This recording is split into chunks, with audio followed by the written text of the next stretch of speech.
आप खुद पेपर में खुद जाकर पढ़े होगे, देखोगे। अब क्या है पेपर में पढ़ के देखो। Hello everyone. कहा जाता है ना कि लोगों को ज्यादा देर तक इज्जत हजम नहीं होती। आप सबको पता है कि अभी कुछ महीने पहले ही, अभी ज्यादा टाइम नहीं हुआ होगा, एक वीडियो इंटरनेट पे बहुत ज्यादा ही छाया करती थी। वो है बाबा का ढाबा, जिन्हें फेमस किया था गौरव वसंत ने। जहां उनके बाबा के ढाबा पर दिन में कुछ ही कस्टमर आया करते थे और बाबा जी बहुत ज्यादा ही रोआ करते थे, अपनी पूरी कहानी बताते, थकते नहीं थे। आजकल फिर से वो इंटरनेट पे छाए हुए हैं, लेकिन अब अपने बदलते हुए तेवर के साथ। साहब सबसे बड़ी उसकी गलती ये है कि हमने उससे कोई मदद मांगी नहीं।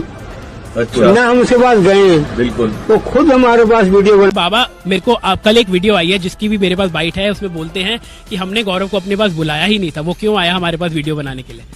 अगर मैं आप लोग मुझे स्कैमर बोलते हैं, आप लोग मुझे चोर बोलते हैं, फ्रॉड बोलते हैं, कम से कम आप मेरे से पूछे तो सही कि गौरव आपने क्या, आपकी तरफ से क्या बोलना चाहते हैं आप। बहुत आसान होता है किसी को डिफेम करना, किसी के बारे में नेगेटिविटी फैलाना, बट पूरी कहानी समझिए इन्होंने क्या किया है। बाबा के ढाबा को रिसेंटली एक व्यक्ति जिनका नाम है गौरव वसंत, उन्होंने इंटरनेट पर एक वीडियो डाली बाबा के ढाबा को सपोर्ट करने के लिए।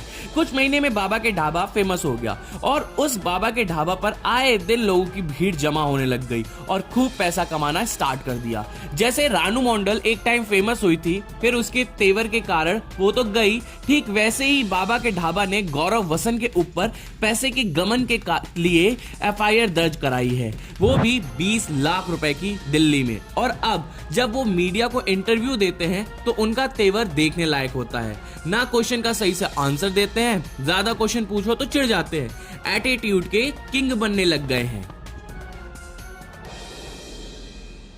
हमें ऐसे पता चला कि गौरव जी जिस समय जब 7 तारीख गौरव जी वीडियो बनाए थे, 8 तारीख को नहीं कम था, और 9 तारीख का पूरा पब्लिक जैसे आप लोग आए हो इसी तरह भीड़ इकट्ठा हुआ। शाम को गौरव जी आए, बोले बाबा चलो यहाँ घर में रखना पैसा ठीक नहीं है, बैंक में जमा करवा देते हैं। फिर बोले बाबा हमारे पास 2 लाख रुपये हैं, हम तुम्हें दे देंगे। मैं कहता तो बैंक हमारे को वहाँ से बैंक से नीचे उतरे, बोले बाबा एक वीडियो बना लें। बोले बना लो वीडियो। तो वीडियो बनाए तो बोल दो कि हमारी मदद हो चुकी है, अब हमारी मदद नहीं चाहिए, तुम किसी और गरीब आदमी हमारे जैसे उनकी मदद करो। हमने ये बोल दिया। गौरव जी हमें चेक दिए, बोले बाबा ये चेक है 2,33,670 रुपये। हमारे हाथ में दे करके साई फोटो अपना खींचे, वो फोटो खींचने के बाद में बोले बाबा चेक हमें दे दो, तेरा उसका फोटो शेयर करवा दें। ठीक है, बोले गए करवा के अपना लाएँ। फिर बोले बाबा इसे साइन कर दो, तो हमने तारीख डाल के साइन कर दिया, कभी तारीख। फिर गौरव जी बोले बाबा हमारा तुम्हारा लेन देन खत्म। वीडियो में आया था कि बाबा के खाते में 20 लाख रुपये आए हैं। तो जब बाबा के खाते में 20 लाख रुपये आए हैं तो क्या गौरव को सपना रहा था क्या? आप खुद बताओ, सपना रहा था उनके पास कि बाबा खाते में 20 लाख रुपये आए? क्या जब हमारा खाता सील है, क्या तो बैंक मैनेजर बताएगा कि बाबा खाते में पैसे आए हैं? हमें तो मालूम नहीं है। तो बाबा खाते में पैसे आएंगे इसी 20 लाख रुपये? तो गौरव ने हमारे कंधे बंदूक रख के चलाए हैं। सेम टू सेम रानू मंडल की तरह इनका भी होगा। इन सबको ज्यादा इज्जत हजम नहीं होती, तेवर पूरी तरह से ही चेंज हो गया है। अब तो पब्लिक डिसाइड करेगी, जिसने सपोर्ट किया उसके ऊपर गलत ट्रोल किया गया, दिस इज रॉन्ग। लेकिन देखिए मैंने कोई गलत काम नहीं किया है, और अगर किया होता तो मैं आज आपके सामने ना खड़ा होता। जब मैं वीडियो बनाने के लिए गया तो मैंने बाबा को ये स्पेसिफिकली बोला, आप वीडियो में सुनेंगे भी, तो मैंने उनको बोला कि बाबा मैं आपकी मदद करने के लिए आया हूँ, आपके लिए हम कुछ फंड रेज करेंगे, जो भी फंड रेज होंगे हम आपको देके चले जाएंगे, और अगर आपके पास फंड रेज नहीं हो पाए तो मैं अपनी जेब से आपको 30-40 हज़ार रुपये दे जाऊंगा। तो मैं ये क्यों, लोग बाबा कह रहे हैं मुझे भी श्योरिटी नहीं है, क्योंकि बस मुझे लोग आके बोल के जा रहे हैं कि गौरव ने आपकी 20 लाख खा लिए, तो मैं इसलिए आपको बोल रहा हूँ भाई आप मेरे से आके एक बार रिकन्फर्म तो की जमा कराते हैं, ताकि इसका मिस यूज ना हो कहीं पे भी, क्योंकि आप अभी बहुत खबरों में हैं, हो सकता है लोग आपसे पैसा कहीं छीना छपटी ना कर ले, तो आप चलिए। तो सोचिए मैं उनको बैंक भी लेके गया, मैंने उनके पैसे भी जमा करवाए और मैंने उनको रसीद भी आगे से दी, जो वो कहते हैं कि मेरे को नहीं मिली, तो चलिए रसीद नहीं मिली, कम से कम बैंक की पासबुक कॉपी में तो वो आएंगी ना 75,000 रुपये। अगर मैंने ये सब काम किया है तो वो सब पैसा, वो सब की स्टेटमेंट मेरे पास है। मैंने अपनी स्टेटमेंट की थी और पेटीएम में अपने वाइफ की थी, क्योंकि मेरे पास पेटीएम है नहीं, और उसका जो भी पैसा है उसके सारी मेरे पास रिसीट्स हैं, उसके सारे मेरे पास बैंक प्रूफ हैं। और मेरे भाई का तो मैंने आज तक कभी कहीं जिक्र ही नहीं किया, मुझे नहीं पता कहाँ से मेरे भाई को बीच में घसीटा जा रहा है कि उसकी भी बैंक डिटेल दी हैं। तो अगर दी हैं तो आप कार्रवाई करिए, आप दिखाइए लोगों को कि भैया देखिए इनके पास जो था इन्होंने सब दे दिया है।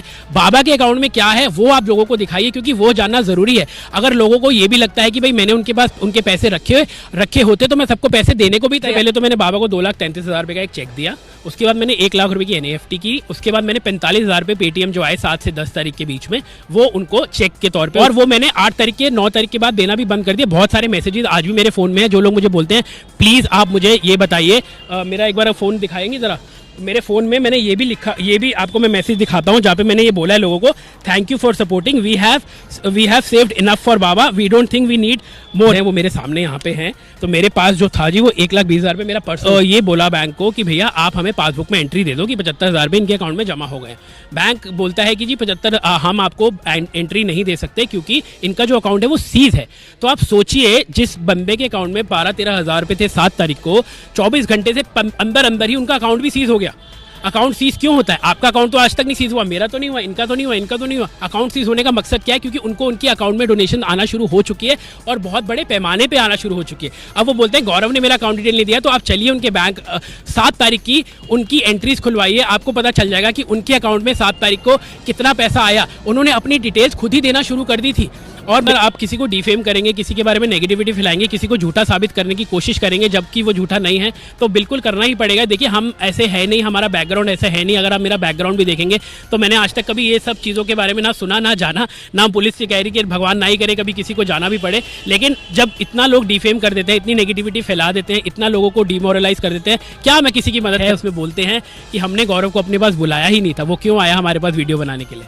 आप ये सोच सकते हैं, जो इंसान ये कह सकता है कि गौरव को हमने बुलाया नहीं था, वो क्यों आया हमारे पास वीडियो बनाने के लिए, तो आप सोचिए कि वो कुछ भी बोल सकते हैं, वो कुछ भी बोल सकते हैं। वो अगर ये बोल सकते हैं कि गौरव मेरे पास वीडियो बनाने क्यों आया, तो आप सोचिए कि उनके कोई कान भर रहा है ना। यहाँ तो पता नहीं कितने लाखों रुपए की उनकी मदद हो गई, तो दुआएं देने के चक्कर में वो नाशुक्र गुजार हैं उस ऊपर वाले के, परमात्मा के, कि भैया मुझे तो इसने फ्रॉड कर दिया 20 लाख रुपए का, कि मेरे फादर का नाम खराब हो रहा है, मेरी फैमिली का नाम खराब हो रहा है। इस तरीके से मेरे को डिफेम करने के बाद हम लोग खाना नहीं खा पाते ढंग से, क्योंकि हम लोगों को इतना बुरा भला कहा जा रहा है बिना ये जाने, बिना ये पूछे एक बारी भी कि क्या आप गलत है गौरव। आप कम से कम मेरे पास आके पूछो तो सही। अगर मैं गलत होता तो मैं आज आपके सामने क्यों खड़ा होता? अगर मैं आप लोग मुझे स्कैमर बोलते हैं, आप लोग मुझे चोर बोलते हैं, फ्रॉड बोलते हैं, कम से कम आप मेरे से पूछे तो सही कि गौरव आपने क्या, आपकी तरफ से क्या बोलना चाहते हैं आप। बहुत आसान होता है किसी को डिफेम करना, किसी के बारे में नेगेटिविटी फैलाना, बट सच्चाई जब सामने आएगी ना आपके, तब आप सब उसको देखिएगा और आप मेरे को बताइएगा कि मैं गलत था कि सही था।